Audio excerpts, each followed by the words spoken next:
Bon.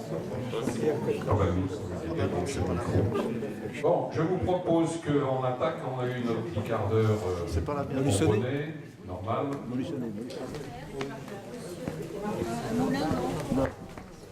Mais t'as pas répondu à ma question quand même. Oui. Alors, vous avez dû recevoir les uns et les autres un message, il y a déjà quelque temps, avec le texte d'orientation de notre saison 2017-2018. Et il y avait joint à ce texte également le programme du premier trimestre, avec 5 rencontres. On en a déjà une l'autre jour sur le problème du code de travail, un autre code du travail peut-il exister, avec Florence Debord et Olivier Maillard. Cette rencontre, comme celle d'aujourd'hui, comme toutes les rencontres, sont filmées. On a une chaîne YouTube, tout un chacun maintenant, et sur cette chaîne YouTube se trouvent les vidéos de nos rencontres.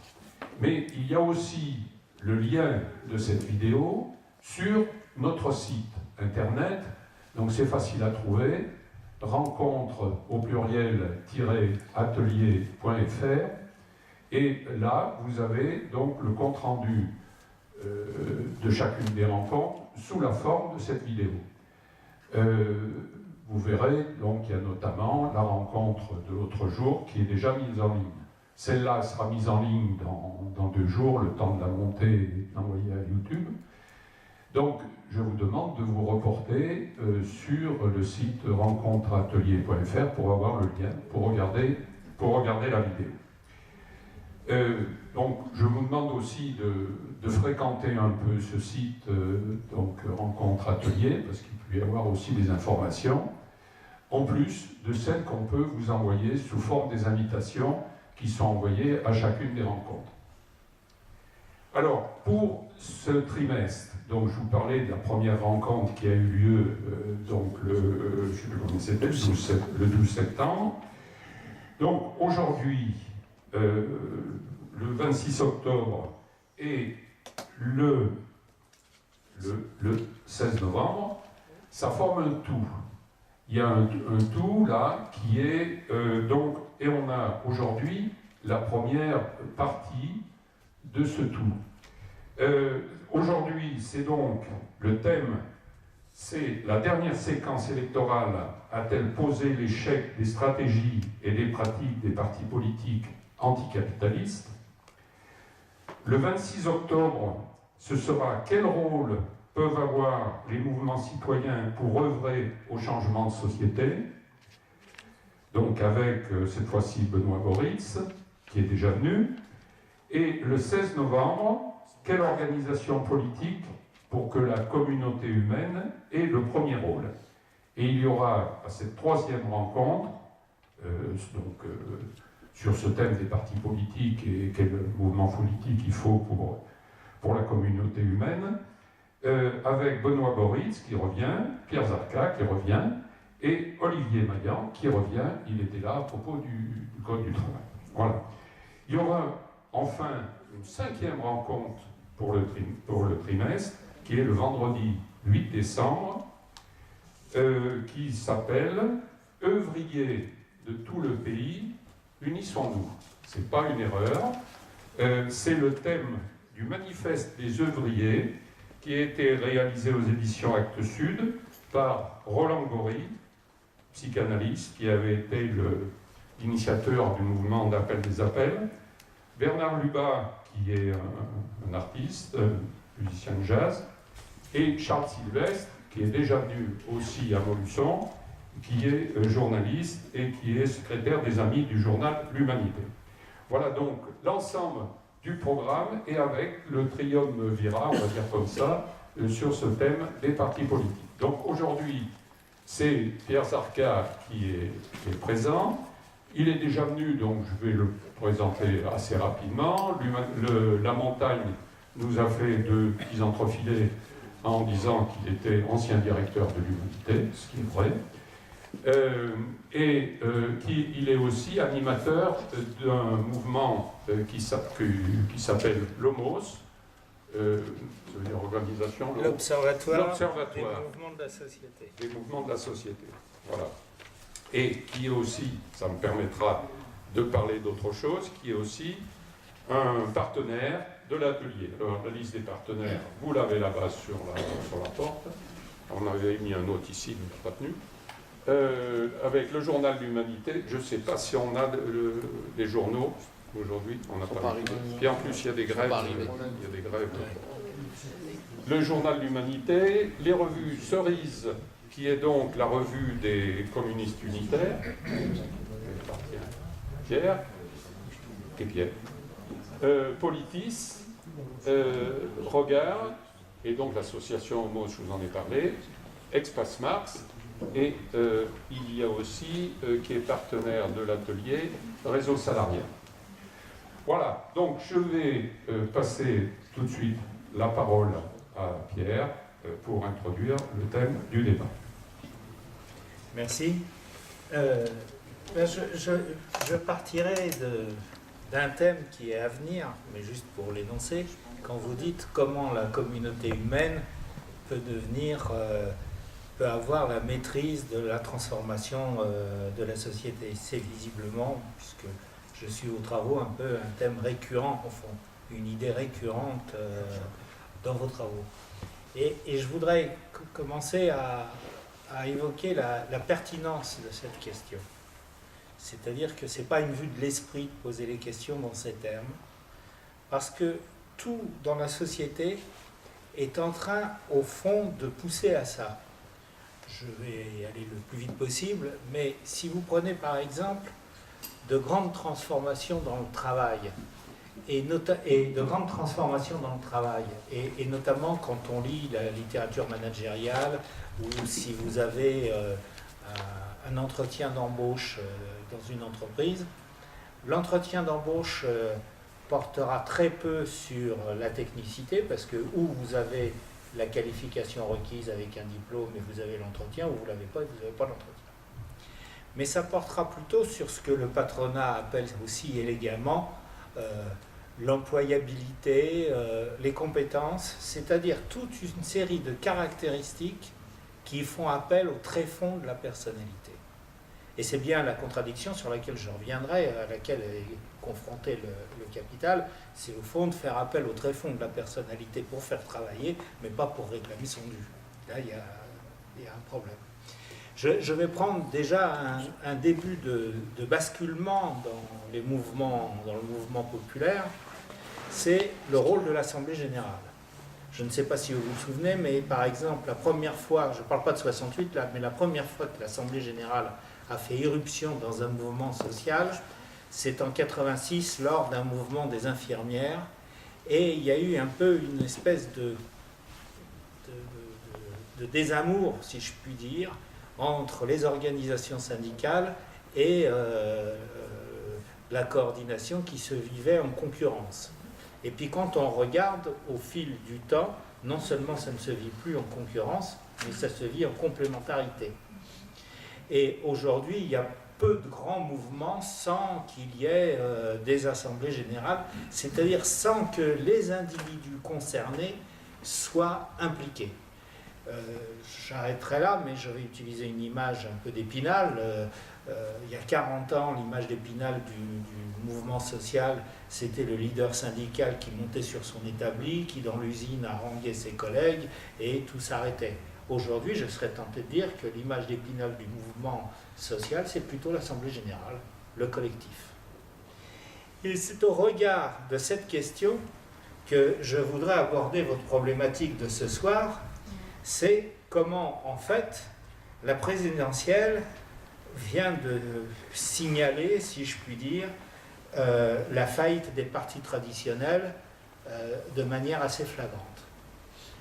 Et donc de nous interroger, de faire un détour, parce que le constat ne suffit pas, mais de nous interroger sur le pourquoi. Commençons par réévoquer la normalité, c'est-à-dire ce qui va de soi. Au fond, il y aurait d'un côté des luttes sociales qui ensuite déposerait sur le guichet de la politique la liste des commissions, et les politiques seraient chargés de satisfaire cela. D'ailleurs, regardez, dans beaucoup d'expressions, nous sommes nous-mêmes un peu sous le poids de cette conception. Par exemple, on évoque souvent la traduction politique, comme s'il fallait un interprète, comme si ceux qui luttaient n'étaient pas assez grands pour traduire politiquement ce qu'ils voulaient, ou alors on parle de débouchés politiques. Mais au fond, qu'est-ce que ça cache, ces expressions?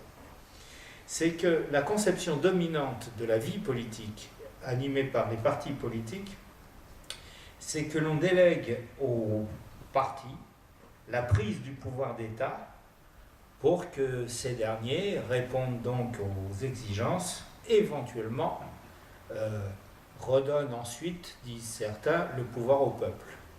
L'expérience de l'histoire avec un grand H, c'est que s'il y a quelque chose qui se restitue le plus mal possible, encore plus que la fortune, c'est bien le pouvoir. Et donc, cette conception délégataire de la politique, finalement, réduit le rôle politique, j'entends, le rôle politique des individus aux quelques secondes passées dans un isoloir pour, comme le disait un révolutionnaire de 1793, décider de à qui il faudra obéir ensuite. Fin de citation. Et le reste, si je puis dire, c'est de l'ordre de la liberté individuelle. J'ai le droit de lire le journal que je veux, j'ai le droit de faire un petit peu, d'avoir mes opinions, mais ce qui est collectif, c'est enfermé dans ce qu'on appelle le social. À tel point d'ailleurs que le meilleur moyen d'essayer de discréditer une grève, c'est de dire qu'elle est politique.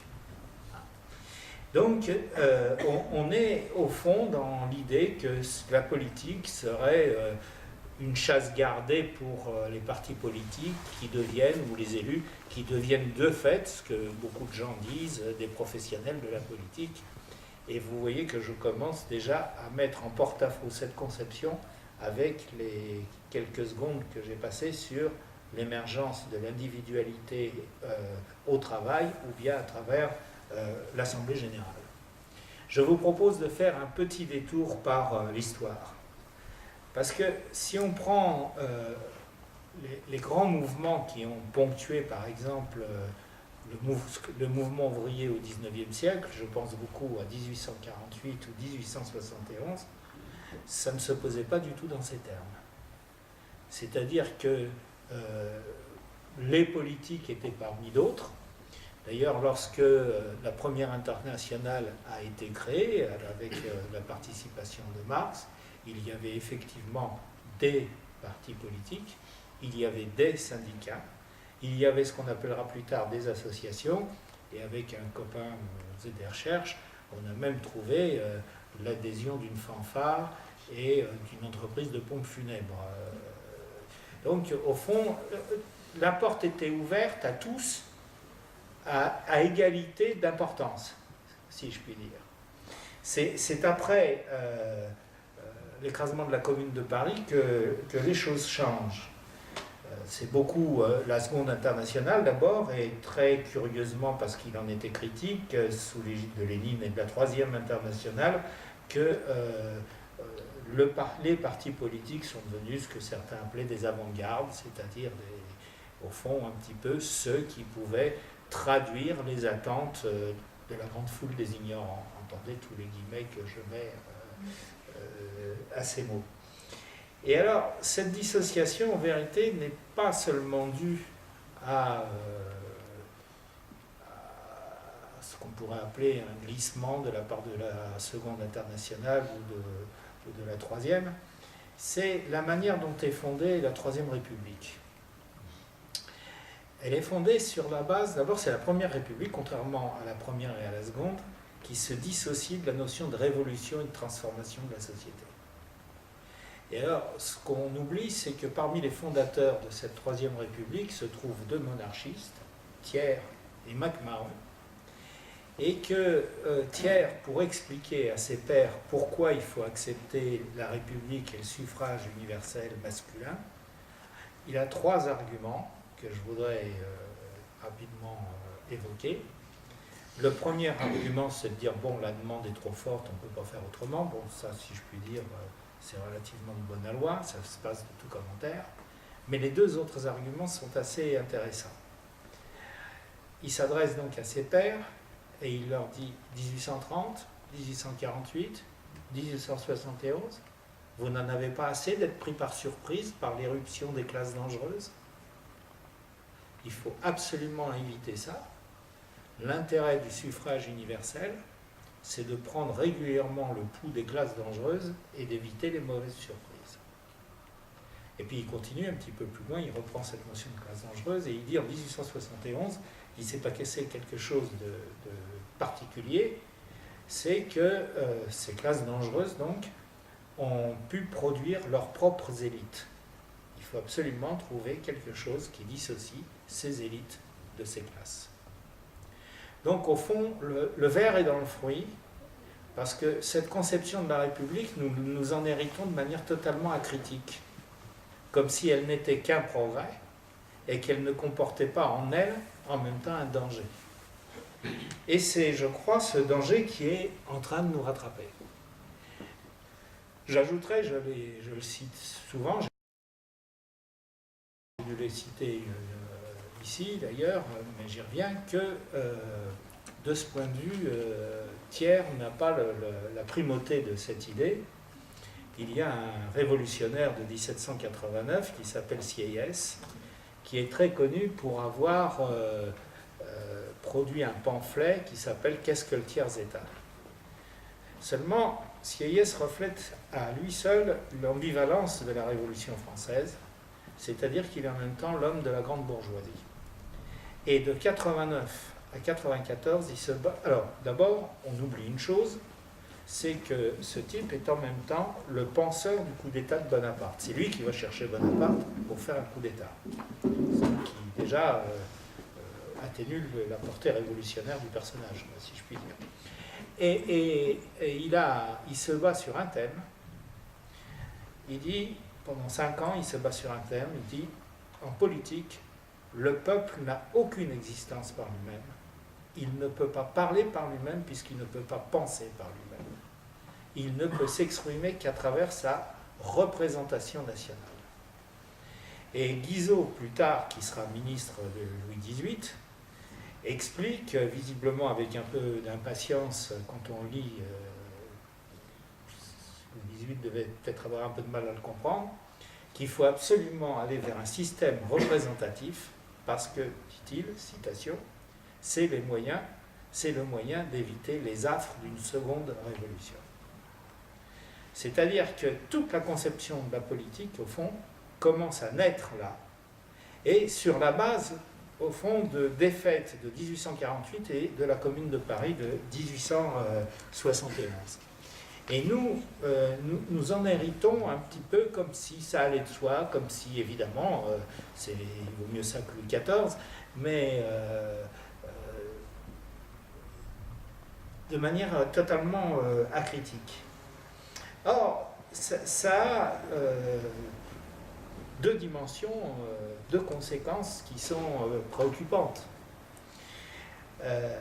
Au fond, les partis anticapitalistes, puisque c'est de cela qui nous intéresse, les partis anticapitalistes demandent aux gens d'être anticonformistes vis-à-vis de la société, mais d'être conformistes à leur égard.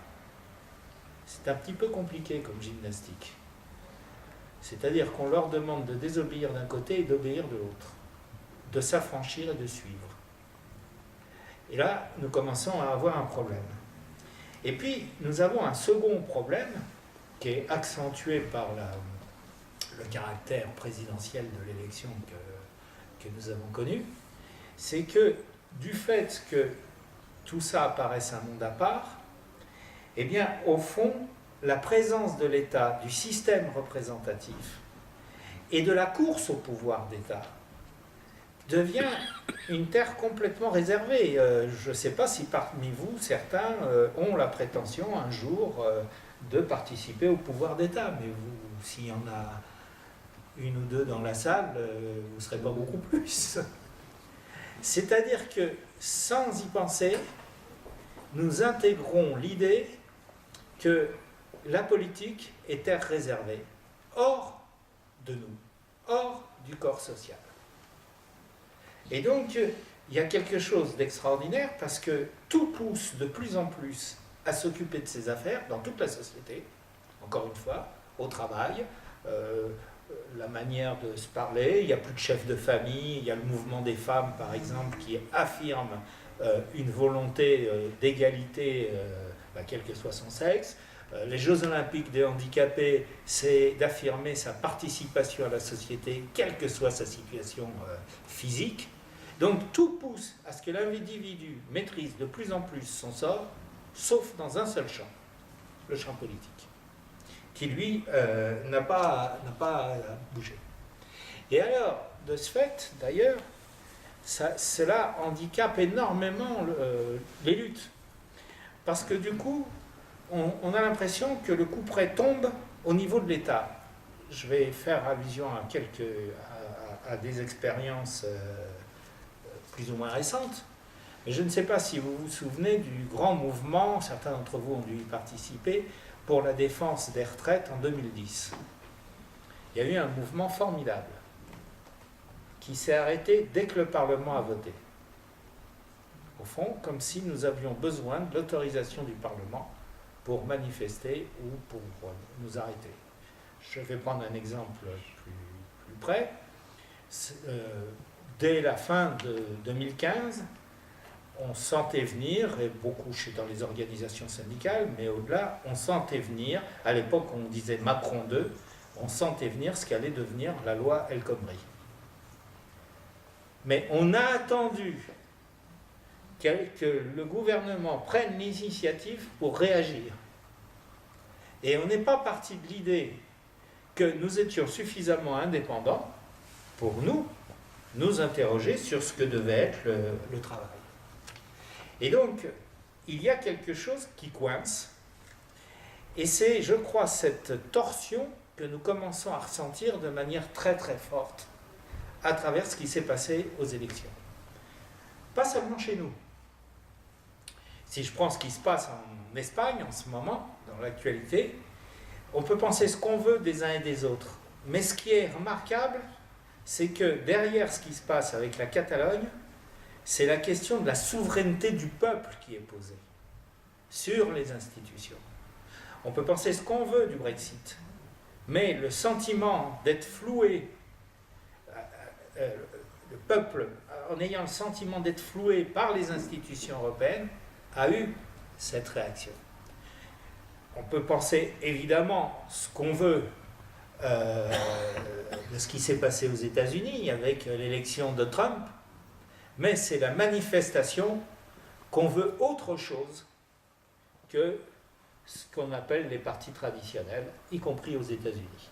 Et d'ailleurs, c'est très frappant d'ailleurs, parce que beaucoup d'observateurs, d'analystes disent il est d'autant mieux passé qu'en vérité, partout où Occupy Wall Street, où les indignés s'étaient fortement manifestés, c'est là où il y a eu le plus d'abstention. Ceci dit en passant d'ailleurs, si je prends les abstentionnistes en France, ça veut dire que Macron a été élu au premier tour avec 14% du corps électoral, à quelque chose près. Je ne connais pas tous les abstentionnistes, il n'y a pas d'études scientifiques qui ont été faites, mais je ne sais pas quelle est votre expérience. Moi, personnellement, tous les abstentionnistes que je connais, ils ne se sont pas abstenus par passivité ou par indifférence, mais par colère et par protestation. Et alors, avant de poursuivre, je voudrais dire que la question est d'autant plus aiguë que nous sommes devant une autre dimension du problème. Jusque dans à peu près le milieu des années 70 du siècle dernier, on pouvait espérer que sur la lancée de la libération, on continuerait à arracher des acquis sur la base d'un compromis, ce qu'on appelle un compromis fordien ou keynésien, mais peu importe l'expression, d'un compromis entre les capitalistes et les forces populaires. Et c'était tout à fait possible dans la mesure où le capitalisme indexait ses profits sur le travail.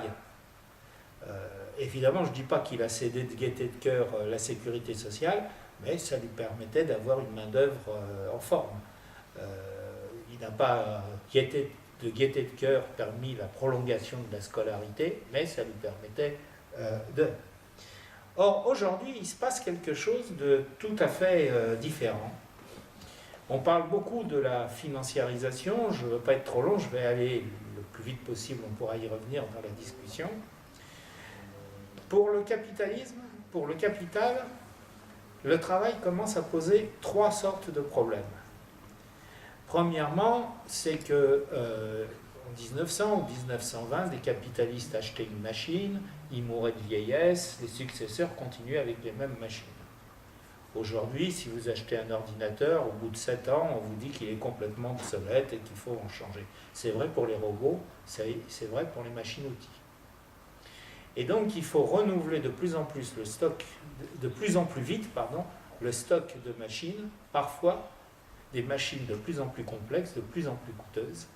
Et donc, il y a une question de, non pas de rentabilité, parce qu'ils font toujours du beurre, je vous rassure, mais par rapport à ce qu'ils investissent, ce qu'on appelle le taux de retour, tend à devenir un petit peu plus faible.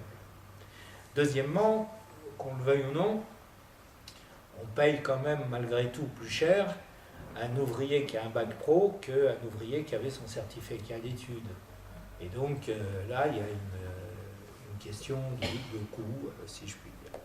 Et puis troisièmement, il faut payer, si je garde ma comparaison entre un ouvrier qui s'arrête à 14 ans ou un qui commence à 18 ans, il y a 4 années d'études, il faut y contribuer.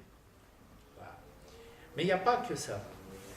J'évoquais tout à l'heure des mutations au travail. Et le capital est confronté devant cette espèce de gymnastique, c'est-à-dire qu'il faut mobiliser le tréfonds de l'individu sans mobiliser sa volonté de dire son mot sur le devenir de l'entreprise. Enfin, en gros, mettez-y des guillemets aussi, de se mêler de ce qu'il ne regarde pas.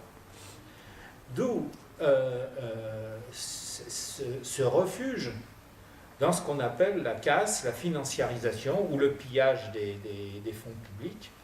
Il faut savoir par exemple que je ne parle pas que des banques.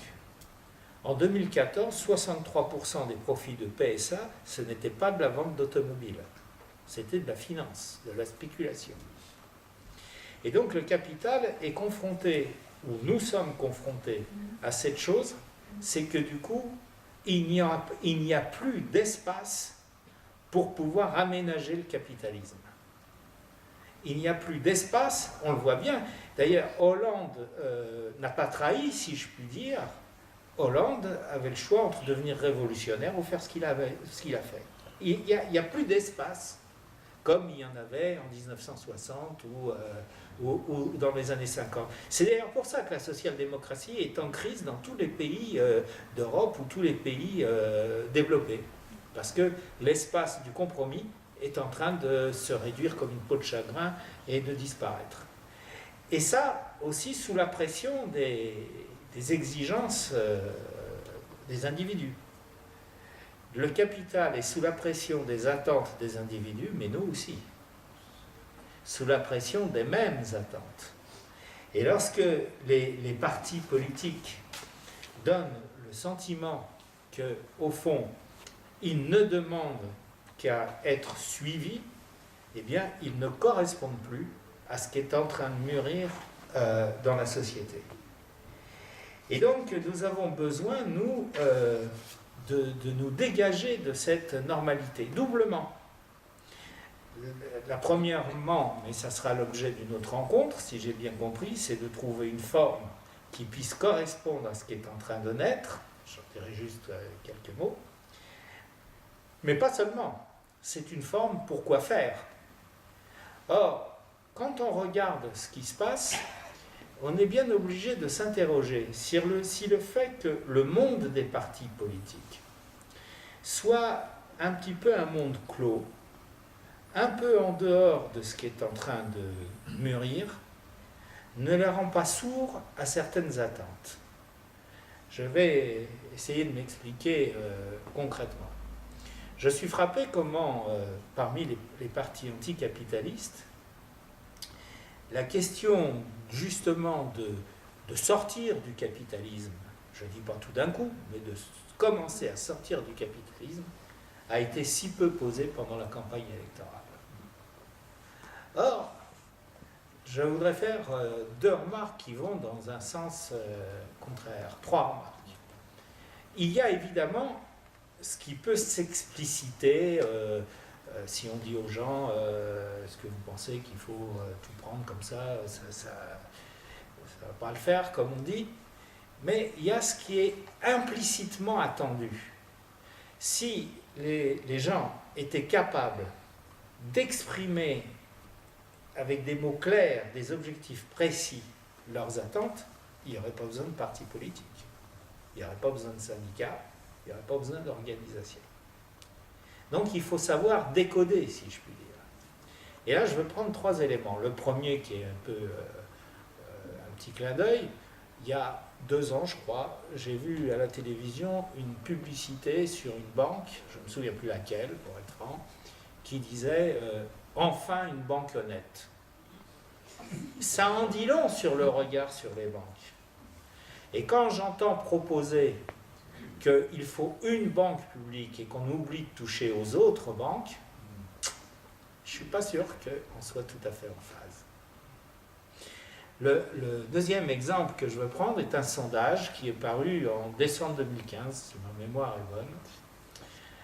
53% des gens interrogés considèrent que le capitalisme est cause de la crise, mais, point de suspension, la majorité d'entre eux, l'écrasante majorité d'entre eux, pensent qu'il n'y a pas d'autre système possible. Ben, entre ce qui est acquis et ce qui n'est pas acquis, il y a là un espace qu'on pourrait occuper. Et le sentiment que j'ai, c'est que les partis politiques sont plutôt à se répondre entre eux et oublient par exemple la réalité de ce sondage. Le troisième exemple que je veux prendre, c'est que pour 56% des gens, même époque à peu près le sondage je crois, pour 56% des gens, le mot révolution a une connotation positive.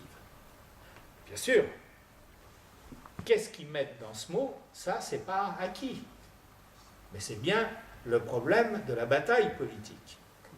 Or, je tiens à faire remarquer qu'un seul a titré son livre « Révolution », c'est Macron. Et que Macron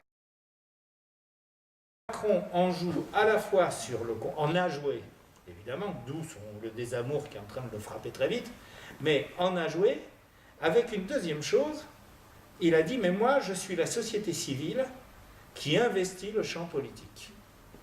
Et donc, nous sommes en présence de quelque chose qui est en train de s'effriter, et je serais tenté de dire qu'il y a du côté de la grande bourgeoisie qu'on cherche à le capter, et de l'autre côté, c'est pas tout à fait ça. Je dis c'est pas tout à fait ça parce que je pense que ce qui s'est passé autour de France Insoumise, sans le surévaluer, témoigne d'une envie formidable d'entrer dans l'arène politique. Et témoigne d'une envie de joindre le geste à la parole, de chercher à avoir la maîtrise du cours des choses. Le problème qui nous est posé, je serais tenté de dire pour utiliser une image, c'est que je ne pense pas qu'un avion puisse traverser seulement les 3/4 de l'Atlantique. Le presque n'existe pas. Il y a un côté, non pas tout ou rien tout de suite, mais tout ou rien dans la démarche. Dans ce qui est le fait que Mélenchon n'ait pas été l'émanation d'un mouvement, mais se soit autoproclamé, est une manière, au fond, je vais être un peu sec, de claquer la porte au nez de ce qui s'est passé avec les Nuits debout, voilà, et de leur dire, non, c'est comme d'habitude, ou vous suivez pas. Et donc, c'est un peu comme une scoliose, il y a une espèce de torsion entre des envies qui ne demandent qu'à fructifier et qui correspondent un petit peu à ce qui s'effrite, et puis au fond, une réponse qui est à nouveau une démarche délégataire. Parce que j'arrêterai là ma comparaison entre Macron et Mélenchon, je ne fais pas de parallèle sur le contenu, rassurez-vous, mais le côté, la rencontre entre un peuple et un homme, quel que soit son prestige, n'est absolument pas supérieur entre la rencontre entre un peuple et un parti. C'est-à-dire qu'il y a quelque chose qui démarre et puis qui peut avorter. Bon, les jeux ne sont pas faits du tout, et je pense que s'interroger, comme vous le ferez par la suite, sur comment on se saisit de ces éléments qui sont épars, c'est-à-dire l'envie de faire par soi-même, et en même temps l'envie de sortir du cadre et de se projeter dans quelque chose d'autre, eh bien comment nous arrivons à conjuguer les deux. Je veux juste insister sur le deuxième élément, et j'en aurai tout à fait terminé, c'est que souvent on évoque l'urgence et le temps long, en disant oui, bah ça d'accord, tu as raison, tu es sympa quand tu parles de la socialisation des banques, par exemple, très bien, mais nous, en attendant, on est pris à la gorge. C'est pas... de mon point de vue, c'est mal posé le problème. C'est pas le rapport urgence et temps long, c'est le rapport urgence et nature des réponses. C'est pas la même chose. C'est-à-dire que si nous cherchons à répondre aux problèmes qui nous sont posés avec les mêmes termes qui ont créé ces problèmes, eh ben on ne les résout pas. C'est-à-dire que si on regardez ce qui se passe par exemple avec l'Alstom, par exemple, est-ce que le mariage de l'Alstom avec les Italiens ou avec les Allemands est une bonne chose? Là c'est les Allemands en l'occurrence. Est-ce que c'est une bonne chose? Est-ce qu'il faudrait qu'ils se marient avec d'autres? Est-ce qu'il faudrait qu'ils aient 51? Personne ne dit est-ce qu'il faudrait que ce soit la propriété des salariés. Personne ne le dit. Et pourtant c'est la réponse. Alors est-ce que ça veut dire qu'une fois qu'on l'aurait dit, ça se ferait? Je n'en suis pas sûr, évidemment. Mais une fois qu'on l'aurait dit, la nature de la confrontation ne serait plus la même. On ne serait plus sur le terrain de la grande bourgeoisie, on serait sur le nôtre. Et je préférerais que ce soit eux qui disent non, que nous. Qu'on inverse un petit peu les rôles. On pourrait multiplier les exemples comme ça. J'en prends un dernier et je m'arrête. J'ai été frappé avec ce qui s'est passé avec ArcelorMittal. Il y a eu, je ne sais pas si vous vous en souvenez, notamment une grande assemblée générale du personnel d'Arcelor, et qui a été très éloquente. C'est-à-dire qu'ils ont dit, voilà, Mittal se fout royalement de la production d'acier, ce qui du point de vue du diagnostic est vrai. Il ne compte qu'en dividendes. Aucun problème. Parfait. Ça fait 20 ans qu'on se passe de lui pour produire de l'acier. Formidable. Donc, conclusion, il nous faut un repreneur. Les bras nous en tombent. Voilà. C'est ça que je veux dire. Donc, c'est pas le temps long, c'est aller chercher des réponses fondamentales en dehors du cadre qu'on nous impose. Et ça, c'est peut-être la seule réponse possible pour pouvoir contrer Macron.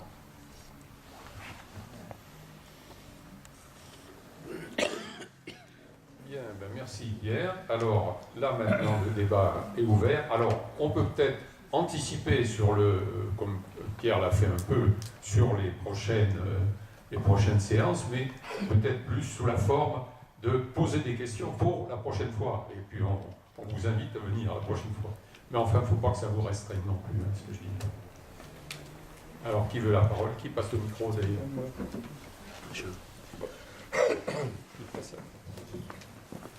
Merci. Oui, moi j'ai bien apprécié ta présentation de l'évolution en quelque sorte du système politique et comment les possédants font en sorte de garder la main sur l'État. Mais il y a une autre dimension avant de parler des solutions, qu'il faut aussi évoquer, c'est l'existence de l'Europe. Et de ce point de vue, d'ailleurs, Macron vient d'affirmer une revendication. Il veut, je ne me souviens plus si c'est un Premier ministre européen ou quelque chose comme ça.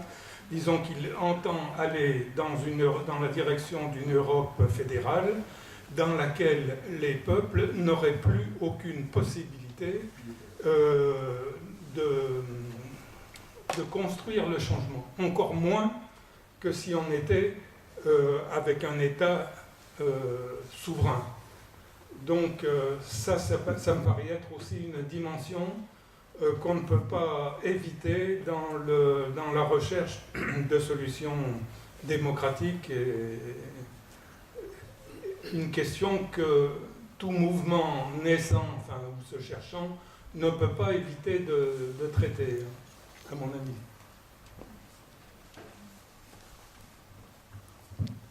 On va peut-être prendre 2 ou 3 intervenants.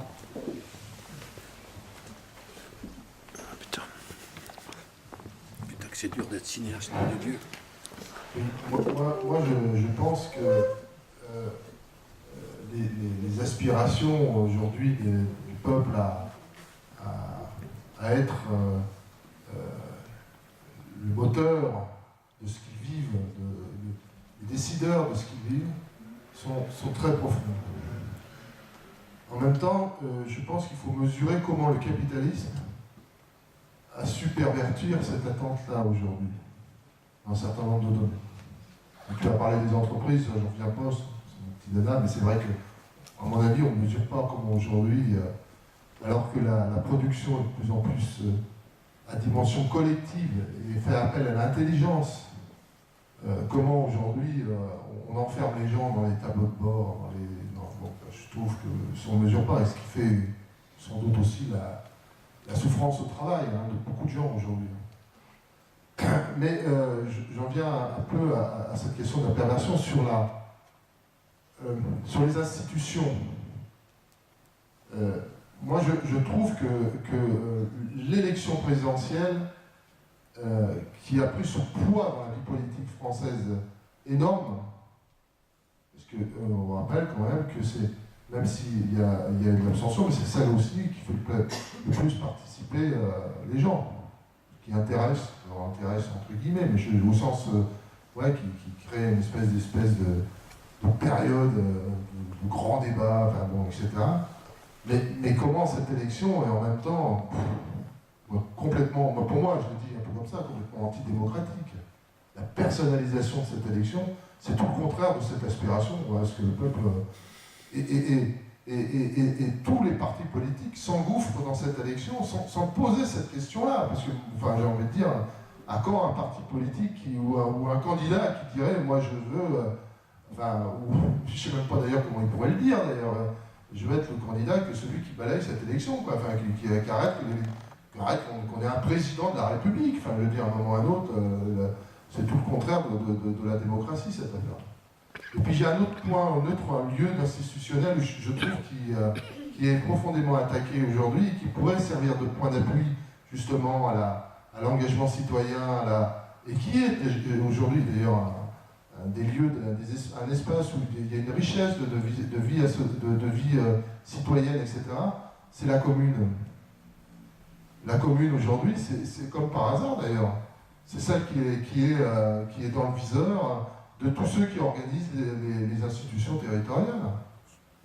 Mais enfin, je trouve que peut-être si on réfléchit un petit peu au point d'appui, les éléments qui pourraient faire accrocher et encourager la participation des gens, réfléchir aussi à ce que ces lieux soient non pas comme aujourd'hui on est en train d'en faire des lieux où on gère la misère, comme dit l'autre, mais des lieux où on fait vivre la démocratie et où les élus se mettent un peu en capacité de faire vivre la démocratie, la participation des gens, y compris dans la manière dont on construit pas à pas les services, les choix qui se décident, enfin voilà. Je dis ça, c'est parce que je pense que le système, ils sont forts pour pervertir les aspirations des gens aujourd'hui et pour couper l'herbe sous le pied à tout ce qui peut émerger aujourd'hui dans le système institutionnel. Alors, on peut réfléchir à dire les institutions telles qu'elles sont aujourd'hui, il faut toutes les balayer. Mais je trouve que pour moi, c'est plutôt se servir de ça pour pouvoir dépasser le système tel qu'il est en train de nous imposer sa vision.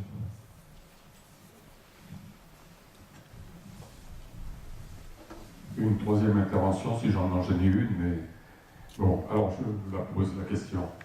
Il me semble qu'il y a aussi, et Pierre l'a dit au départ dans son intervention, le social, les gens peuvent intervenir, le politique, c'est réservé à des choses. Bon, moi, il me semble qu'il y a une autre question qui est posée maintenant, c'est la question qu'on peut dire sur le thème de la charte d'Amiens, en quelque sorte, l'indépendance du mouvement syndical par rapport au mouvement politique.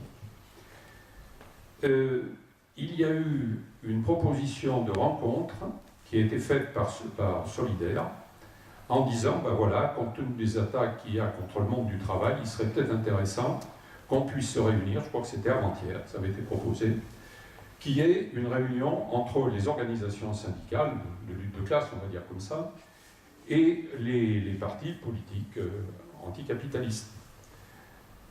Je ne sais pas quelle est la liste qu'ils avaient fait, mais je crois que c'était depuis le NPA jusqu'au Parti communiste. En passant bien sûr par la France insoumise. Bon, eh bien il y a eu, enfin à ma connaissance, personne qui y allait. Et y compris, la CGT a fait un communiqué en disant qu'il n'irait pas parce qu'il voulait d'abord rassembler le camp syndical. Donc c'est-à-dire que voilà, il y a une séparation, là, alors qu'il y a des attaques du capitalisme, on va le dire comme ça, contre nous, et il y a toujours cette dissociation entre le syndical et le politique. Je pense que ça pose une question. Je partirai de ce que tu viens de dire, parce que, à force d'entendre parler de la charte d'Amiens, je l'ai lue. Et alors, on lui fait dire ce qu'elle ne dit pas. C'est-à-dire que la charte d'Amiens... Il faut peut-être expliquer qu'est-ce que c'est que la charte d'Amiens. Pardon, tu as raison. La charte d'Amiens, au fond, considérée comme un acte fondateur du syndicalisme actuel, particulièrement par la CGT et par SUD. Voilà. Et donc, on se réfère un petit peu à chaque fois à la charte d'Amiens à propos de l'indépendance syndicale. Elle a été rédigée lors d'un congrès de la CGT en 1906. Vous allez voir pourquoi je suis aussi précis. La charte d'Amiens dit textuellement qu'il faut être absolument indépendant des partis politiques afin de pouvoir être libre de bien combattre le système capitaliste. Je crains qu'on n'ait retenu que la première phrase et que le afin que ait été oublié.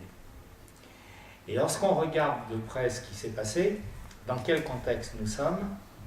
Nous sommes à l'époque, la SFIO est créée en 1905, nous sommes à l'époque où le Parti socialiste de l'époque sombre dans ce qu'on appelle le parlementarisme. Et au congrès d'Amiens, les syndicalistes dénoncent ce parlementarisme comme étant un enlisement pour les luttes. Mais à aucun moment il est question de renoncer à l'anticapitalisme. Alors j'ai dit ça il y a quelque temps, vous le connaissez, à Olivier Maillan qui est venu chez vous il y a peu de temps. Et alors j'ai pas été déçu du voyage, il s'est mis à rigoler, il me dit mais tu devrais lire le préambule des statuts actuels de la CGT. Et dans le préambule des statuts actuels de la CGT, il y a que la CGT doit combattre le système capitaliste. Donc c'est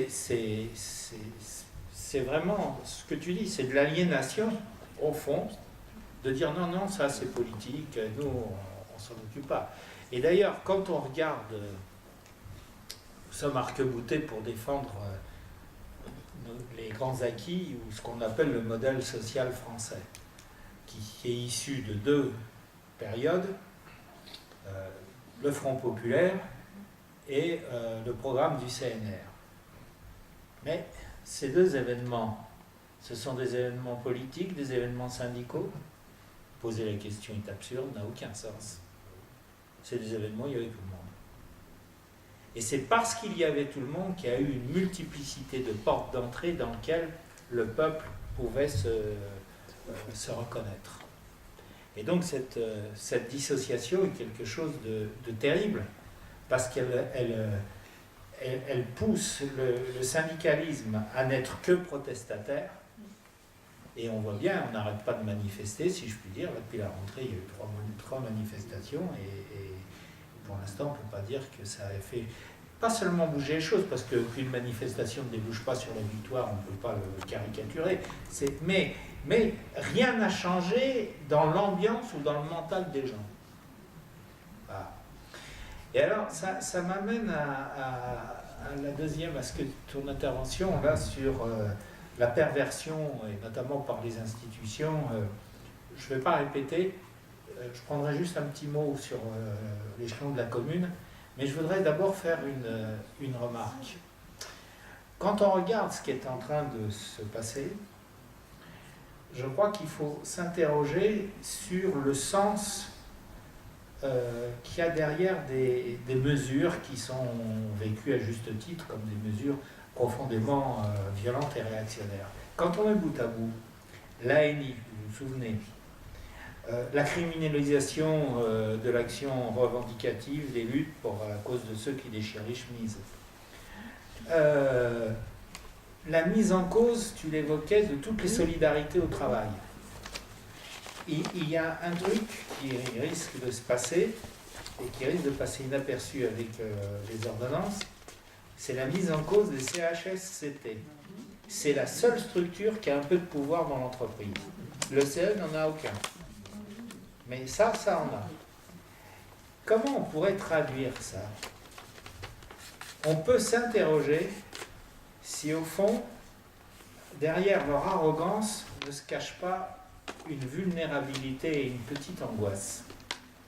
Ils essayent de démanteler tout ce qui peut être collectif et tout ce qui peut conduire le peuple à la révolte, voire à la révolution. Et je crois que leur arrogance nous impressionne. C'est-à-dire qu'on a l'impression d'un espèce de rouleau compresseur, alors qu'en fait, d'ailleurs même, je vais reprendre ce que je disais tout à l'heure sur Macron, le fait qu'il dise c'est la société civile je suis la société civile, le fait qu'il évoque la révolution dans un bouquin, bien sûr pour le détourner, mais au fond, est-ce qu'on n'a pas senti qu'il essayait de nous faire du judo, si je puis dire, c'est-à-dire de se saisir de ce qu'il sentait mûrir dans le peuple pour le et nous, vous connaissez ce proverbe, je veux choquer personne, mais ce proverbe chinois qui dit quand le doigt montre la lune, l'imbécile regarde le doigt. Je crains que, je me mets dedans, et rassurer tout le monde, je crains qu'on soit un petit peu comme ça. Je crains qu'on soit un petit peu comme ça. Et alors, qu'il y a quelque chose qui craque. Moi, je l'ai dit très rapidement tout à l'heure, j'ai une lecture relativement positive, par exemple, du niveau des abstentions. Je connais même des jeunes, dont un me touche de près, qui se sont inscrits sur les listes électorales pour qu'on puisse voir qui s'abstiennent. Donc c'est un acte, vous voyez. Et alors, on voit bien qu'il y a des choses qui se recherchent. Par exemple, dans des pays du Nord, il y a ce qu'on appelle le parti pirate, c'est-à-dire justement ce que tu évoquais, c'est-à-dire des formations politiques qui cherchent à subvertir, voilà. C'est ce qu'a tenté Podemos, et je crains, on verra ce que ça va devenir, mais je crains que la normalité les rattrape, par manque justement de se projeter vers ce qui n'existe pas. Et alors, je voudrais attirer votre attention sur une chose. J'évoquais la libération, par exemple. Je veux bien me faire comprendre, je n'ai aucune nostalgie, mais c'est le moment où, dans l'esprit des gens, il y avait la possibilité, même chez ceux qui n'aimaient pas l'Union soviétique, il y avait la possibilité d'une concurrence entre deux systèmes. cette concurrence, si je puis dire, a totalement disparu. Mais qu'est-ce qui nous empêche de mettre en concurrence l'idée d'un autre système? Est-ce qu'on a besoin absolument que ça se passe ailleurs pour en faire un modèle? Ou est-ce que nous ne sommes pas capables, nous, de dire, mais voilà notre conception de la société, voilà ce qui répond aux luttes. Et donc, on retombe sur ce que j'évoquais tout à l'heure sur le fondamental. Dernière chose à propos de l'Europe, je pense que, effectivement, dans l'esprit du capital, on l'a vu au moment de Maastricht, on l'a vu en 2005 au moment du TCE, c'est-à-dire qu'il y a la volonté d'une espèce de fuite en avant qui permet d'éloigner les lieux de pouvoir. Je veux faire 2 remarques à ce sujet, c'est que même ça ne leur suffit pas, puisqu'il est question du TAFTA. Et donc là, que ça soit directement la loi des multinationales, mais ce n'est pas une formule. Et alors, la deuxième chose, c'est que peut-être faut-il s'interroger si nous n'avons pas une vision encore trop hexagonale des luttes. C'est-à-dire que, bien évidemment, ce qui peut se passer dans un pays, c'est le levier pour ce pays. Mais comment d'autres peuples se saisissent de ce qui se passe dans ce pays? Je vais prendre deux exemples qui valent ce qu'ils valent, puisqu'ils sont très limités, sinon on n'en serait pas là. Après 1995, vous vous souvenez du grand mouvement de 1995? Non, 2010, pardon. Après 2010, il y a eu des manifestations en Allemagne avec des drapeaux français. C'est-à-dire que ce qui se passe dans un pays peut avoir une onde de choc, mais à condition qu'on n'en reste pas là. Qu'on s'interroge, non pas la convergence des luttes, parce qu'après, les réalités des uns et des autres ne sont pas les mêmes, mais la manière de poser les problèmes. Par exemple, la réalité espagnole, la réalité grecque, je vais y venir, ou la réalité allemande et la réalité française, ni du point de vue culturel, ni du point de vue historique, ni du point de vue social, ne sont les mêmes. Mais comment on crée de l'anticapitalisme? Alors ça serait intéressant qu'on en débatte à l'échelle un petit peu plus large que nationale. Voilà. Et là, ça créerait quelque chose de différent. Je suis frappé, par exemple, quand il y a eu la tentative des Grecs d'essayer de prendre du champ, de faire face à... On les a regardés avec énormément de sympathie, mais on les a regardés. Le problème, c'est pas de savoir s'il fallait être solidaire, on aurait pu faire des manifs. C'est pas tellement ce problème-là que je veux poser. C'est par exemple celui que tu poses. Comment fait-on pour pouvoir poser la question de la maîtrise par le peuple des circuits financiers? On aurait posé cette question. Je ne sais pas ce qu'auraient fait les Grecs, je ne peux pas réécrire l'histoire. Toujours est-il que ce n'est pas la question qu'ils ont posée avec le référendum. Donc avoir un débat entre nous au sens pan-européen, entre forces de progrès et entre mouvements collectifs, pour s'interroger mutuellement, serait quelque chose qui permettrait justement de commencer à espérer dépasser le constat que tu fais juste titre. La commune. Ah, la commune, pardon. Oui, heureusement que tu es là. Je veux en dire 2 choses. Voilà, la première chose, c'est qu'en vérité, quand on regarde comment ça fonctionne, alors ce n'est pas les maires qui sont en cause, c'est la loi. C'est pas toujours très démocratique. Hein. C'est le moins qu'on puisse dire. Et alors, là encore, il y a une question d'aller dans l'au-delà. Je veux vous faire part d'une expérience personnelle très modeste. J'ai quitté la région parisienne il y a 6 ans. Je suis à côté de Tournu, à mi-chemin entre Châlons et Mâcon, en Saône-et-Loire, dans un village où il y a 300 habitants. Et je ne parle pas des enfants, j'en retiens les enfants. Et alors, on a, comme vous avez l'atelier, nous, on a un truc qui s'appelle le forum. Et à l'issue d'une séance d'un forum sur la démocratie, je le dis d'autant plus que l'idée ne vient pas de moi, un copain, un voisin d'ailleurs, dit « mais pourquoi on ne ferait pas une expérience chez nous, on ne passerait pas à l'acte chez nous ?» Et nous avons créé, il y a 1 an maintenant, un conseil d'habitants. Alors, le conseil d'habitants, on a affiché la couleur tout de suite, on a été voir les élus, on a fait une rencontre entre cette équipe et le conseil municipal, et on leur a dit, en substance, voilà, on ne vient pas vous demander votre avis, on ne vous demande pas l'autorisation, mais on vient vous annoncer qu'on veut faire un conseil d'habitants, voilà dans quel esprit on veut le faire.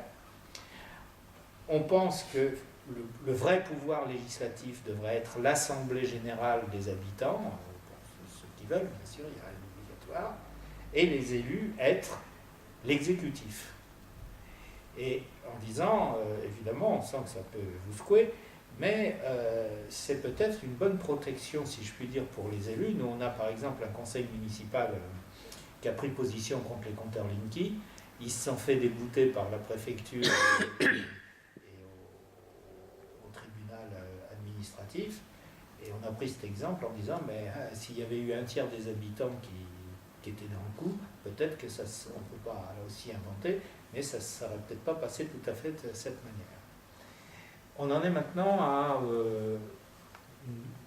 exactement 62 participants au conseil d'habitants sur 300, donc 314 je crois, adultes, c'est donc pas la majorité, mais ce n'est pas quelque chose qui passe inaperçu. Et on commence à établir, avec les élus, une espèce de modus vivendi où on se transmet mutuellement des choses. Et ça a des conséquences en chaîne. Je vais en prendre 2. Le premier, c'est qu'il y a même des élus maintenant qui participent en tant qu'habitants, y compris la maire.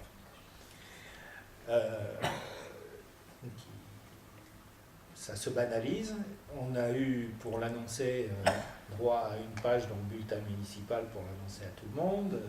On nous a donné la liste des habitants qui étaient sur Internet à la mairie. Donc il y a une espèce de coopération qui n'est pas toujours simple, hein, soyons clairs. Il y en a qui nous regardent en disant de quoi je me mêle. Voilà, tout ça ne va pas tout à fait de soi. Et alors, peut-être le plus spectaculaire, ça avait commencé dans un village où les gens circulent peu. Il y a des gens qui ne se parlaient pas depuis plus de 20 ans. Nous, on arrive, ça fait 6 ans que j'y suis, j'apprends que ça remonte même pas à la génération actuelle, aux parents, quoi. Voilà. Ben, ils sont dans les mêmes commissions de travail sur les questions de voirie ou sur les questions de... Et du coup, ils sont bien obligés de travailler ensemble. Donc, ça crée en même temps du lien de manière intéressante. Alors, je dis ça parce que, oui, la commune, mais sans reproduire au niveau communal la délégation, mais au contraire en disant, effectivement, comme on habite tous quelque part, c'est le point d'ancrage où tout peut commencer, quoi.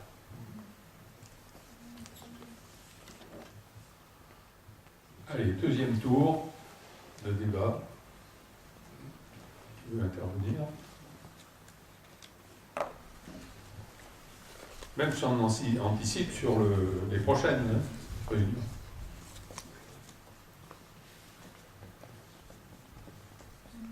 Non.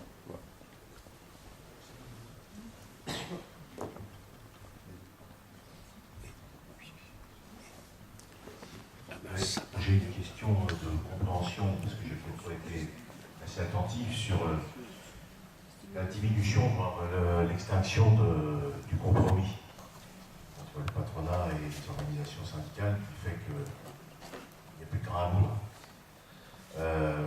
Quelles conséquences? C'est un constat, si j'ai bien compris dans tes propos. Quelles conséquences on peut en tirer? Ça peut être inquiétant, comme ça peut amener autre chose. Puisque tu as parlé de révolution, enfin je ne sais pas, qu'est-ce que tu voulais dire exactement?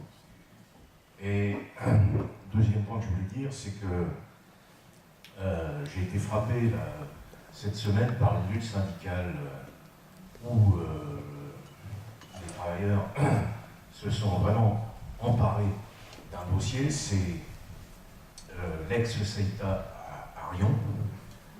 Je suppose que ici tout le monde est un peu au courant. Ça va être une lutte de 8-10 mois, je ne sais plus exactement, il y a déjà un moment. L'entreprise doit être fermée. Et le patron est venu, le patron Europe, je ne sais plus comment ça s'appelle, Tobacco, je ne sais plus quoi. Bon, et les salariés qui ont constitué une SCOP, enfin qui veulent constituer une SCOP, ont demandé à pouvoir avoir gratuitement les machines qui ont vocation dans cette usine à être détruites par le patronat. C'est-à-dire le patronat décide de le détruire. Il y a eu un espoir quand il est venu, parce que le fait qu'il soit venu, enfin je parle du patron européen, là, on pensait qu'il allait dire oui. Et finalement, il a dit non. Enfin, donc c'est impensable, quoi. Alors moi, je sais que là, on est sur des travailleurs qui ont vraiment essayé d'obtenir un compromis, finalement. Ils se sont pris en main. Bon, bien sûr, il y a un gros débat social, puisque de toute façon, il doit y avoir 250 salariés. Le projet, c'est sur 30 ou 40, je ne sais plus les chiffres avec précision. Mais bon, entre guillemets, c'est déjà ça. Et même ça, il n'y a pas moyen de l'obtenir. Je ne sais pas exactement quelles sont les raisons invoquées par le patron, mais je trouve ça absolument scandaleux. Et là, ça peut amener effectivement à la révolution, c'est-à-dire que les travailleurs prennent de force l'outil de travail. Alors je ne sais pas quelles sont les solutions, parce que le problème de tous ces sujets que j'évoque, que tu as évoqués, c'est qu'à chaque fois, on perd des batailles syndicales, on perd des batailles politiques, et on perd surtout la bataille idéologique. C'est-à-dire que, moi je ne suis pas de nature pessimiste, mais on écoute les gens les uns et les autres. Hein. Il y a beaucoup de gens qui sont désespérés, ils ne croient plus à rien, ils ne croient plus à l'utilité des combats politiques de gauche ou syndicaux, même si on veut, puisque tu as l'air de souhaiter ça, dépasser la charte d'Amiens, ok, mais pour autant on n'arrive pas à fédérer, on n'arrive pas à faire un rapport de force favorable. Voilà.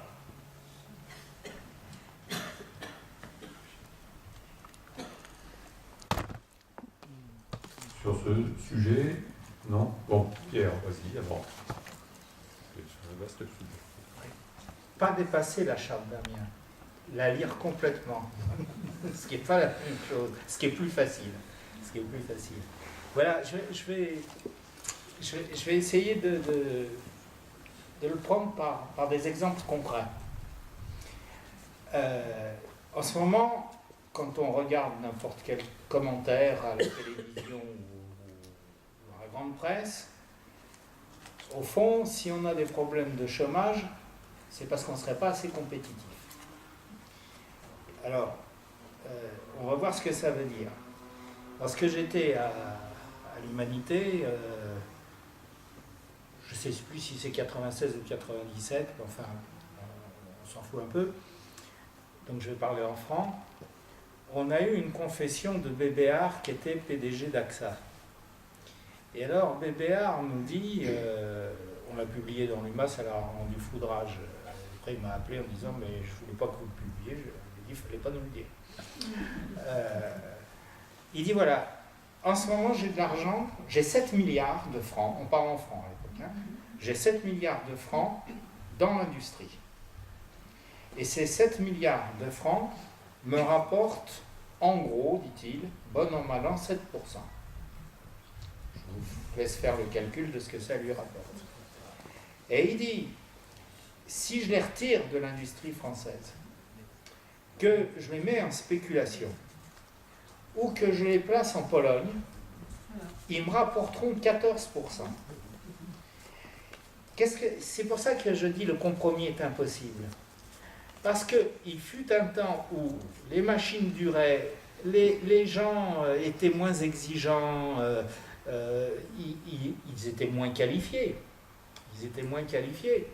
Et donc, le patronat pouvait dire, bon, ben, en gros, ce que je perds d'un côté, je vais le rattraper de l'autre.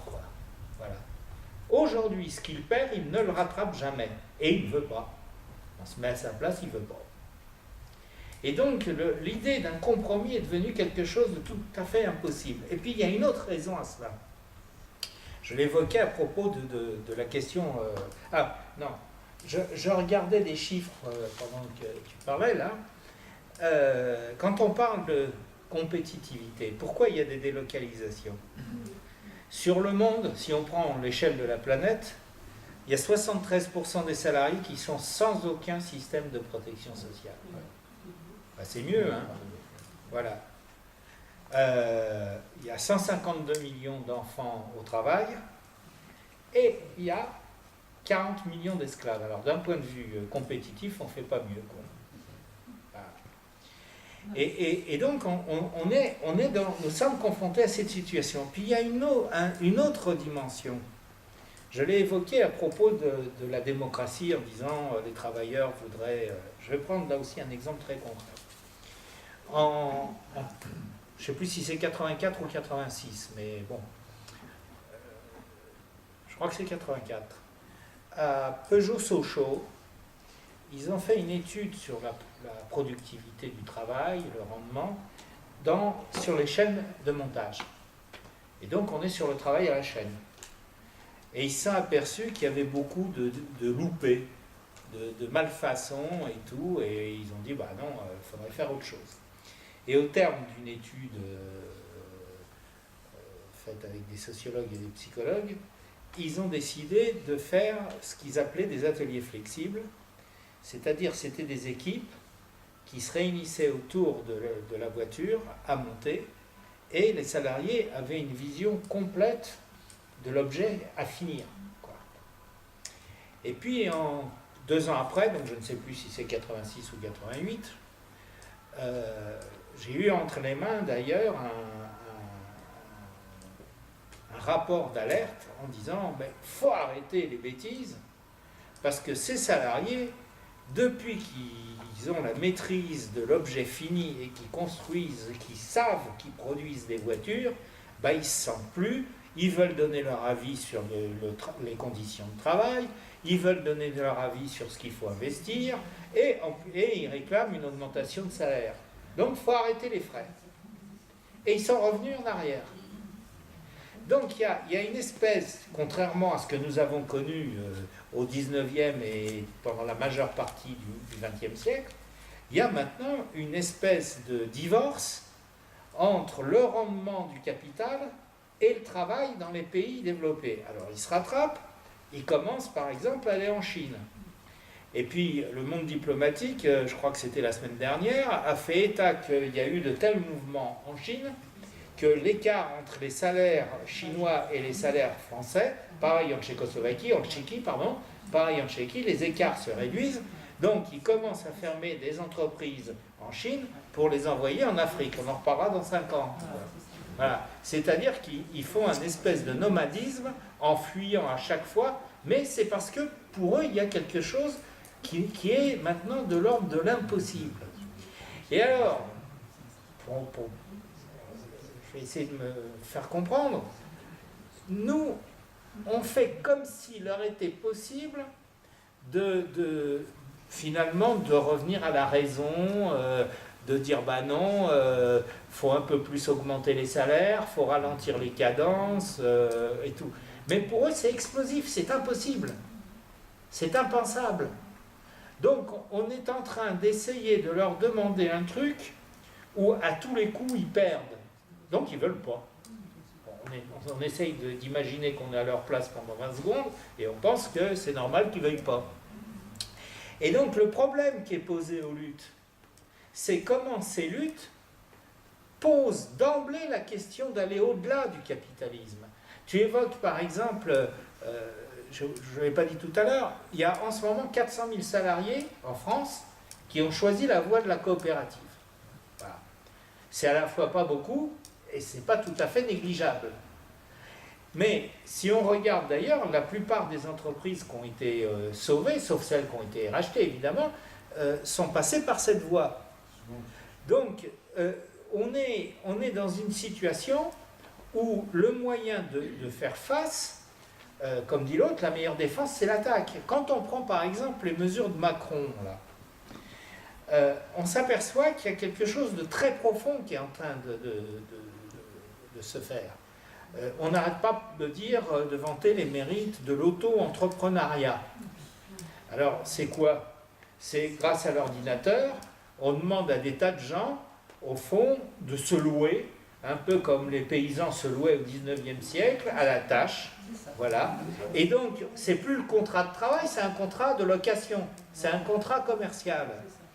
Et nous essayons de sauver un code du travail qui n'a pas empêché qu'il y ait 6 millions de chômeurs, qu'il y ait de la précarité, qu'il y ait 400 suicides par an dans les entreprises. Voilà.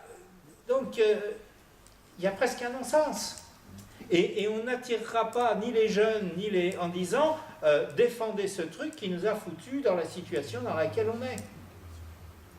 Et c'est pour ça que quand je dis la meilleure défense c'est l'attaque, c'est pas une clause de style, c'est est-ce que la question, et alors on fait deux choses à la fois, est-ce que la question qui est posée, ben c'est que ça ne soit pas le monde du travail qui rédige le code du travail. Voilà. Et là on pose deux questions, la nature du travail et qui doit avoir le pouvoir. Et ben on est sur autre chose que le système actuel. On commence à aborder une autre conception de la société. Et c'est là où il faut sortir, j'en reviens au parti parce que finalement vous n'en parlez pas beaucoup, c'est là où ça nous permet de sortir d'un espèce d'entre-soi. Vous voyez, moi je regarde par exemple les textes des partis ou ce qu'il y a eu, même pendant la période électorale, alors est-ce qu'il faut quand même soutenir le PS, ou est-ce qu'il faut faire ci, ou est-ce qu'il faut faire ça. Mais c'est des problèmes qui, au fond, concernent une poignée d'individus qui sont complètement engagés dans les appareils. Mais c'est pas ça le problème des gens. Le problème des gens, c'est comment ils sont capables de ne plus subir et de réussir à imposer quelque chose qui soit autre chose, quoi. Au fond, il y a un désir de pouvoir, dans le bon sens du terme, pas le pouvoir de domination, de pouvoir, le verbe, hein. Il y a un désir de pouvoir auquel, pour l'instant, la structure, la conception de la politique et du syndicalisme ne répond pas. Et c'est peut-être ça, justement, la lecture de la charte Perrien. Oui, je voulais rajouter un mot par rapport à Tobacco. Là, donc, le patron de l'usine Seita, l'ancienne usine Seita d'Orion, il a pas seulement dit non, il a dit pas question, et il l'a même dit plusieurs fois. Donc, à mon avis, Unilever, ils ont dû sacrément se faire engueuler dans le milieu du patronat, hein, en permettant aux travailleurs de Fralit de faire leur scope. Voilà. Sur le code du travail, je suis conseiller du salarié, donc je connais un peu le code du travail. Et effectivement, tu as raison, ça fait plus de 2 décennies qu'on arrache des pages entières du code du travail, ce qui fait qu'on est dans la situation où on est. Donc, il ne s'agit pas de défendre ce code du travail, il s'agit d'être à l'offensive et de proposer un autre code du travail. Alors, je crois qu'il y a 23, enfin je suis sûr, puisqu'on l'a eu entre nos mains, il y a un projet de nouveau code du travail beaucoup plus favorable aux salariés, qui a été élaboré par 23 juristes, je crois. Et c'est vrai que ni dans les syndicats, en tout cas dans le mien, la CGT, ni dans les partis politiques, et je pense au PCF, puisque je suis adhérent du PCF, on ne parle de ce nouveau code du travail. Alors comment peut-on donner des perspectives à des gens qui manifestent quand même, qu'on le veuille ou non, il y a quand même un peu de monde dans les rues, pas suffisamment, mais il y en a. Comment peut-on donner des perspectives à ces gens-là si on ne leur dit pas qu'il y a un code du travail, un nouveau code du travail élaboré par des juristes, mais qui disent il faut maintenant que ce soit les gens, les salariés qui s'en emparent pour encore l'améliorer, etc. Si on ne fait pas ça, on va dans le mur. Hein. En 2016, il y a des grandes manifestations. On est plusieurs millions dans les rues. Et puis au mois de septembre, on dit les syndicats disent on va continuer. Et puis en fin de compte, on ne continue pas parce que c'est passé à coup de 49.3, etc. Donc on est complètement dans la logique qu'on nous impose aujourd'hui. Moi, depuis que je milite, c'est-à-dire depuis le début des années 70, je me suis toujours battu pour défendre quelque chose. Jamais pour gagner quelque chose. Jamais. Donc vous voyez un peu. Donc le Conseil national de la résistance, il faut s'appuyer là-dessus. Pour dire, on était dans une France complètement démolie économiquement, etc. Les gars, les résistants, ils faisaient le coup de fusil, mais en même temps, ils réfléchissaient à ce que sera la France demain, et tout ça. Ils avaient un optimisme, et ils ont réussi, quoi. Et c'est ça qu'il faut qu'on fasse comprendre aux gens, qu'aujourd'hui, on peut le faire. Voilà. Voilà. Donc, on dit, les gens n'ont pas de perspective, on ne leur en donne pas. Alors bon, il faut peut-être qu'on essaye de leur en donner. Voilà ce que je voulais dire. Ça va dans le sens que tu as dit, quoi. Alors, sur les scopes aussi, moi j'ai un problème quand même. On avait proposé ça dans une pépinière à Malicorne, et les salariés ont refusé parce qu'ils avaient les pétoches de partir là-dedans. Moi j'étais secrétaire de l'UL à l'époque et j'avais pris contact avec un gars qui s'occupait de ça sur Clermont-Ferrand. J'avais pris des contacts et tout, et on n'a pas pu réaliser le truc parce que les salariés n'en voulaient pas, il y avait les pétoches. Après, je pense que quand on travaille dans une grande entreprise du CAC 40, les grands groupes comme Rhône-Poulenc, etc., qui a été complètement disloqué, mais il y a eu d'autres entités, quoi. Et il y a, par exemple, je pense à Adiceo à Coventry, qui est ex-Rhône-Poulenc, où on veut privatiser la gestion de la station d'épuration. Donc c'est quand même dangereux pour l'écologie et tout ça, hein. Si ce n'est pas les salariés de l'entreprise qui la gèrent, et que c'est une entreprise extérieure, on risque d'avoir de gros problèmes d'environnement et de santé. Bon, par exemple, si demain il y a des gros problèmes dans cette entreprise, comment on peut faire pour monter une coopérative quand on sait que c'est sur le marché international, quoi. Ils vendent, ils achètent et ils vendent à l'international, ils travaillent à 80% pour l'exportation, etc. Donc voilà, si on devait être confronté à ça, ça poserait quand même un problème. Je ne dis pas qu'il n'y a pas de solution, mais je ne sais pas encore comment faire.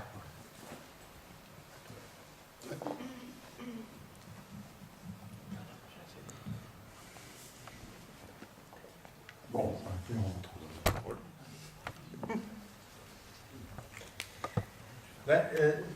D'abord, je voudrais juste rajouter à ce que tu viens de dire sur le CNR, parce que je partage complètement ce que tu dis, juste une petite dimension, on n'y était pas, mais qu'est-ce qui pouvait se passer dans la tête de gens dont on pourrait penser qu'ils avaient vraiment d'autres chats à fouetter que de penser à la sécurité sociale et au droit de vote des femmes, quoi. Il y avait d'autres urgences du moment, ce que tu évoques. La seule hypothèse qu'on peut faire, c'est que ça devait rudement les encourager à se battre contre l'occupation nazie. C'est-à-dire qu'un des moteurs, je pense, hein, peut-être certains d'entre vous, des parents qui ont été dans la résistance, je sais que mes parents m'en ont parlé, c'est qu'un des moteurs, c'était de savoir qu'on ne reviendrait pas avant. Et c'est peut-être ça qu'on n'arrive pas à cultiver, quoi, ou qu'on n'ose pas cultiver plus exactement. Et alors, parce que tu évoques deux réalités contradictoires, hein, je ne sais pas par quelle mâchoire je vais le prendre, je vais commencer par le négatif. Tu évoques des endroits où les travailleurs ont peur de se mettre en coopérative. J'en connais aussi, absolument. Il faut qu'on s'interroge si le fait que ça ne soit pas posé d'une manière plus large, si le fait d'avoir le sentiment d'être les seuls à partir à l'aventure, ça ne décourage pas. Est-ce que ces travailleurs auraient exactement la même réaction si on leur disait, ben voilà, peut-être pas partout, encore une fois, n'idéalisons pas, parce que sinon ça va nous décourager, mais dans des tas d'endroits, la question de prendre l'entreprise est posée, et donc on n'est pas les seuls à s'interroger. Je prends un exemple d'ailleurs, vous vous souvenez de SeaFrance. Au moment où il y a eu SeaFrance, il y a eu aussi dans certains endroits, dans les raffineries d'essence, c'était Elf, des mouvements aussi de salariés Et il y a eu, je me souviens avoir vu à la télévision, c'est comme ça que je l'ai su, des salariés qui mettaient à la porte de leur entreprise, de la raffinerie, le directeur et son aéropage, en criant « On est chez nous ». C'est formidable de dire ça. Mais personne n'a eu l'idée de proposer que ces salariés et Sifrance se rencontrent, alors que les uns ont besoin de carburant et les autres auraient eu besoin de débouchés. Donc l'absence, au fond, d'intervention qui part de ce qu'il y a de ressenti profondément, je trouve, est vraiment dommageable. Et alors, il y a un deuxième aspect, parce que souvent, quand on évoque une autre démarche, viennent tout de suite les objections, mais c'est plus facile à dire qu'à faire, ce qui est complètement vrai. On ne sait pas si les gens sont prêts, bonne question, et tout. Il y a une chose qu'il faut voir, c'est que des fois, on peut avoir, mais alors raison de plus pour le faire, on peut avoir le sentiment de ramer, et tout d'un coup il y a du surgissement. Est-ce qu'en début janvier 2016, on aurait pensé aux Nuits debout? J'en suis pas sûr. Et si des forces organisées s'étaient interrogées en disant « mais est-ce qu'on va faire des Nuits debout ?» Je pense que la première réaction, ça aurait été de dire « oh là, on n'est pas sorti ». Et pourtant. C'est-à-dire qu'il y a des choses qui courent de manière un peu souterraine, et c'est peut-être ça qu'il faut savoir faire. C'est s'inscrire, j'allais dire dans le temps long, j'en sais rien, mais s'inscrire dans la durée, dans la ténacité, dans le bouche à oreille, et voir ce que nous sommes capables de faire mûrir. Et puis des fois, on peut être surpris. D'ailleurs, beaucoup de mouvements commencent par un espèce de surgissement, on se demande d'où ça sort. Moi, j'ai un souvenir, c'est une question d'âge, j'ai souvenir d'un beau titre du Monde, le journal, en avril 68, c'était « La France s'ennuie, la France ronronne ». Ça fait preuve d'un bel esprit de prédiction. Voilà. Et alors, vous allez dire que j'ai une dent contre ce journal, le même journal s'est fortement illustré aussi, enfin en tout cas à mes yeux, en septembre 1995, avec un titre de une rentrée sans histoire pour M. Chirac. Je vous laisse repenser à ce qui s'est passé 2 mois après la sortie de cet exemplaire. Voilà, donc on ne sait pas. Le problème, c'est de travailler ce que ressentent les gens, ce que pensent les gens, de s'inscrire dans cette espèce de durée, chose qui est parfois contradictoire avec quand les partis songent à leur survie ou quand ils pensent d'élection en élection, parce que les gens ne vont pas au rythme des calendriers qu'on leur impose, ils vont à leur propre rythme. Voilà. Et donc se dégager de la normalité, y compris du point de vue du temps, eh ben paradoxalement, ça peut permettre d'accélérer les choses. Encore une fois, moi j'insiste sur le fait que le paradoxe, c'est qu'en face, je les sens très inquiets. Très, très inquiets.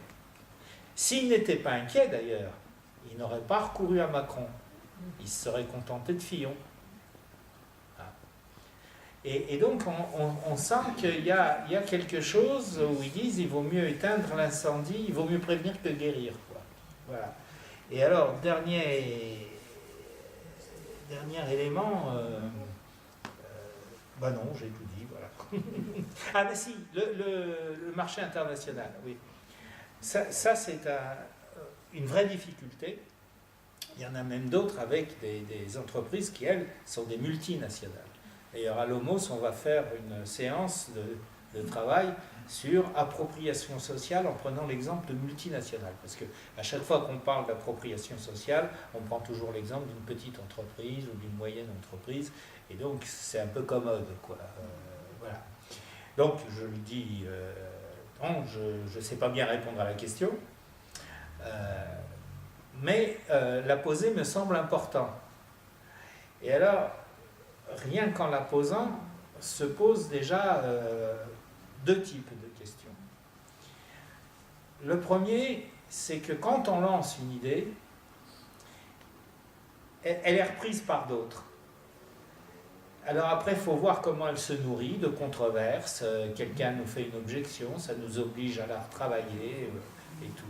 Il y a 30 ans de ça, oui, il y a 30 ans ou 40 ans, l'écologie était vous voyez, il y avait quelques rêveurs dans leur coin. Et maintenant, tout le monde en parle. Donc, alors, il faut souhaiter que ça aille un peu plus vite, mais l'idée d'ouvrir une porte d'interrogation est quelque chose qui libère profondément. Le fait de... En général, alors ça aussi c'est un défaut des partis politiques, on l'a connu, moi je l'ai connu, on ne se pose que les questions dont on a déjà les réponses. Et quand on n'a pas les réponses, on n'ose pas se poser la question. Donc ça veut dire qu'on tourne en rond, quoi. Voilà. Hein, si les scientifiques faisaient comme ça, on n'en serait même pas la machine à vapeur. Donc l'exploration, accepter le principe de l'exploration, accepter le principe du tâtonnement. Alors évidemment, quand on doit porter la bonne parole, c'est impossible. Il faut avoir réponse à tout. Mais quand on dit aux gens, nous sommes sur un pied d'égalité pour chercher, contrairement aux apparences, on se libère. Et alors, la deuxième chose, c'est qu'il y a des éléments qui peuvent être contagieux en passant les frontières. C'est ce que je disais tout à l'heure. Je sors d'une réunion hier à la FSU, c'était un stage sur social et politique. Hein, voilà. Et puis il y avait un Allemand, il nous a fait une description de la réalité du monde, de la situation du travail en Allemagne. Je vous avoue, j'étais pourtant méfiant, mais je suis tombé de haut, quoi. Voilà. C'est-à-dire qu'il y a des éléments qui peuvent ensuite, encore une fois, faire boule de neige, être repris, nous revenir en écho, ce que font très bien les capitalistes entre eux, hein, ils n'arrêtent pas de se réunir, voilà, on apprend qu'ils se sont réunis, le FMI, la Banque mondiale et tout, et nous, voilà. Et eux, ils explorent. Et nous, on veut être tout de suite dans la certitude. Je crois que l'accès à l'exploration, paradoxalement, nous permettrait d'aller beaucoup plus vite. Oui, puis je voudrais dire, sur le terme, ils sont inquiets. La façon, y compris les mots employés par Macron avec foutre le bordel, ça montre qu'ils sont sacrément inquiets.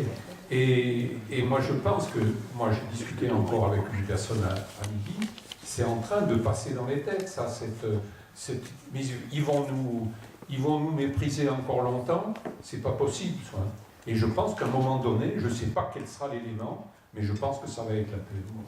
C'est pas possible.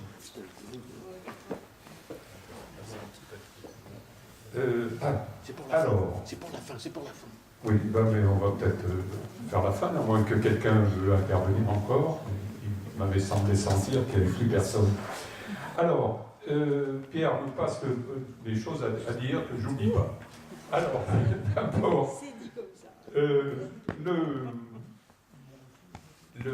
l'atelier lui-même, nous sommes une association d'éducation populaire, comme vous le voyez, et donc ça veut dire qu'on a des membres.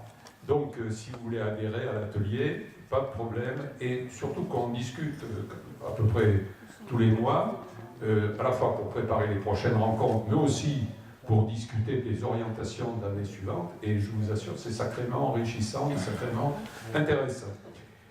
Alors, même si vous ne voulez pas adhérer à l'association, il y a aussi une association des amis de l'atelier, dont le président est ici, donc vous pouvez passer par cette première association si vous le souhaitez. Alors, par contre, on aurait besoin aussi d'un petit coup de main financier, donc je crois qu'il y a une boîte quelque part là-bas, voilà, à l'entrée, vers Jean. Donc laissez un petit billet dans la boîte. N'oubliez pas également, si vous souhaitez être informé des différentes rencontres, nous donner votre adresse email pour qu'on puisse vous envoyer. On a actuellement une liste de diffusion, un peu plus de 1000 personnes. Bon, ben, quelques-uns de plus, ça serait bien. On se retrouve pour la prochaine rencontre, donc sur le thème qui poursuit celui de ce soir, le jeudi 26 octobre, cette fois-ci à la Ferme des Îlets, à 18h, sur le thème « Quel rôle peut avoir les mouvements citoyens pour œuvrer au changement de société ?» avec Benoît Boritz, qui est déjà venu ici et qui a d'ailleurs intervenu. J'ai un texte là de Lomos, sur lequel, qui est très intéressant par rapport aussi à ce qu'on a discuté.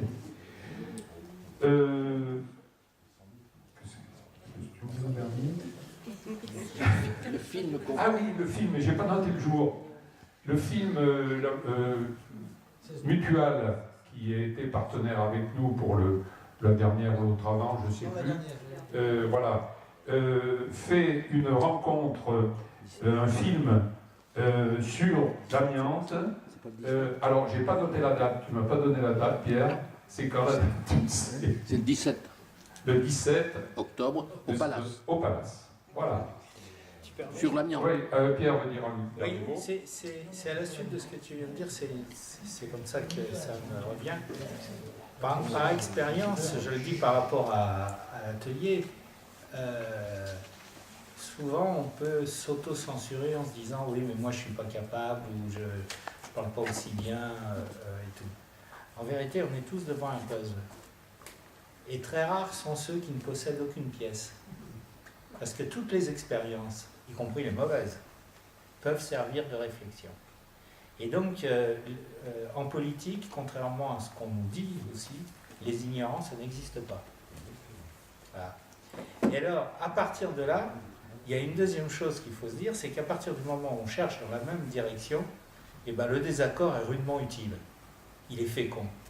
Parce que chacun d'entre nous, on sait en gros ce qu'on pense. On n'a pas besoin d'un miroir. Par contre, se trouver dans une situation de contradiction, ça ne veut pas dire que l'autre a forcément raison, ou que soi-même a forcément raison. Mais on cherche pourquoi il y a ce désaccord. Et donc, comme on a envie de rester ensemble, on cherche à le dépasser. Et en cherchant à le dépasser, soit on se convainc mutuellement, soit tout simplement on dépasse le désaccord en trouvant une idée à laquelle ni l'autre, ni soi n'avions pensé. Et donc c'est un jeu de construction dans lequel il faut accepter. Alors tu parlais d'ailleurs du caractère pervers des institutions, on nous habitue à tout sauf à ça. C'est-à-dire, je discutais avec un, je ne sais pas s'il y a des enseignants ici, je discutais avec un copain qui était enseignant de ça, et qui participe à l'homos et tout, et puis tout d'un coup, il se met à éclater de rire, il dit « C'est vrai, moi, dès que j'arrive en classe, je leur dis « Taisez-vous et essayez-vous ». Voilà, eh bien, nous vous souhaitons une bonne soirée, et donc au 26, à la Ferme des Îlets.